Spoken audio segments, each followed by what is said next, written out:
SK그룹의 최태원 회장과 노소영 관장 부부의 이혼 재판이 최근에 큰 이슈가 되었습니다. 두 사람이 결혼할 때 세기의 결혼이라고 주목받고 부러움의 대상이기도 했는데 어쩌다가 세기의 이혼이라고 주목받는 지경에까지 이르렀는지 참으로 안타깝습니다. 황혼 이혼도 늘어나는 추세임을 생각하면 부부가 평생을 같이 살며 백년해로 하는 것이 참 쉽지가 않고, 그래서 노년에 이르기까지 함께 가정생활을 한다는 것이 행복인 것 같습니다. 검은 머리가 팥불이 되도록 오직 한 사람만 사랑하겠노라고 다짐했던 결혼식 서약이 더욱 귀한 가치로 다가오는 요즘 세태입니다. 백년해로는 두 사람이 서로의 인생을 함께 보내며 지지하고 사랑하겠다는 고백인데, 어느 한쪽의 배신으로 정상적인 부부 관계가 깨지는 경우가 너무 많은 시대를 지금 우리가 살아가고 있는 것입니다. 믿음과 신뢰를 깨뜨린 쪽은 상대방 배우자에게 미안해하고 죄책감을 느끼는 것이 보통이고, 또 그래야만 하는 것이 마땅합니다. 그런데 최태원 노소영의 경우에는 좀 다릅니다. 아니, 아주 많이 다른 것 같습니다. 최태원 회장은 노소영 관장과 부부 관계가 정리되지 않은 상태에서 다른 여자를 만나 아이를 낳고 살았습니다. 재벌이나 권력자 중에서 외도를 한 사람도 있고 아내 이외에 다른 여자를 둔 사람도 있었습니다. 그러나 그들은 모두 시시하고 감추며 미안해했습니다. 최소한 자신이 잘못했다는 것은 스스로 알고 시인했던 것입니다. 그런데 최태원 회장은 달랐습니다. 전혀 잘못한 것 같지 않게 행동했습니다.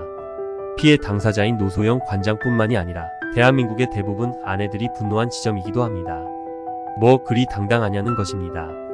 현대의 정주영 회장도 숱한 러브스토리가 회자되지만 공식적인 아내는 평생을 함께한 변중석 여사 한 사람입니다. 롯데의 신격호 회장도 숨겨둔 아내와 자식이 있었지만 한동안 비밀에 붙였습니다. 사실혼 관계에 있던 셋째 부인 서미경과 그 사이에 태어난 딸 신유미에 대해서는 지금은 다 아는 사실이긴 하지만 떳떳하게 세상에 내놓고 이야기할 거리가 아니라고 생각한 결과일 것입니다. 딸과 함께 신격호 회장의 호적에 이름을 올린 서미경 씨 역시 본부인이 아니라는 것 말고도 37살이나 나이 차이가 나는 결혼에 대해서도 부담을 느꼈을 것입니다. 개인의 사생활에 대해서 대부분의 사람은 속으로만 판단하고 겉으로 드러내놓고 비난하지는 않습니다. 그러나 최태원 회장에게는 서슴지 않고 비난의 말을 쏟아냅니다. 가정을 파탄으로 이르게 한 잘못에 더해서 죄책감도 없어 보이는 듯한 태도에 분노하는 것입니다. 법을 어긴 범법자가 어쩌면 그렇게 떳떳할 수 있느냐는 말입니다. 지금 대한민국은 일불처제를 법으로 정해놓고 있습니다. 혼인이 법적으로 유효하기 위해서는 혼인신고를 해야 하며 한 사람과만 법적으로 부부관계를 맺을 수 있음을 명시하고 일부일처제를 법적으로 규정하고 있는 것입니다. 최태원 회장의 재판에서 판사가 꾸짖은 대목도 혼인의 순결과 일부일처제의 가치를 존중하지 않았다고 한 것입니다. 최태원 회장이 상당 기간 부정행위를 일삼았고 일부일처제를 존중하지 않고 무시했다는 것입니다.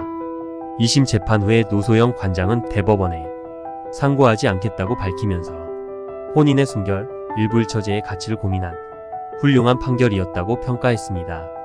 재산 분할로 1조 3천억 원이 넘는 금액을 지급하라는 2심 판결에 불복해서 최태원 회장을 대법원에 상고할 뜻을 밝혔습니다. 두 사람은 이혼하고 최 회장이 노 관장에게 위자료 20억 원과 재산 1조 3,808억 원을 현금으로 지급하라고 판결한 내용에 대해서 앞으로 대법원에서 어떤 판결을 할지 지켜봐야겠지만 일부일처제를 무시하고 혼인의 가치를 존중하지 않는 듯한 최태원 회장의 태도는 바꿔야 할 것입니다. 대한민국의 많은 아내와 여성들과 그리고 가정의 소중함과 일부일처제의 가치를 지지하는 국민들의 원성을 듣지 않으려면 말입니다. 100세 시대를 살아가는 시니어들이 다시금 되새겨 봐야 할 것은 돈과 건강과 더불어 좋은 사회적 관계, 특히 가족끼리 원만한 의사소통과 친밀한 관계가 은퇴 후 노년기의 행복한 생활에 정말 중요하다는 것입니다.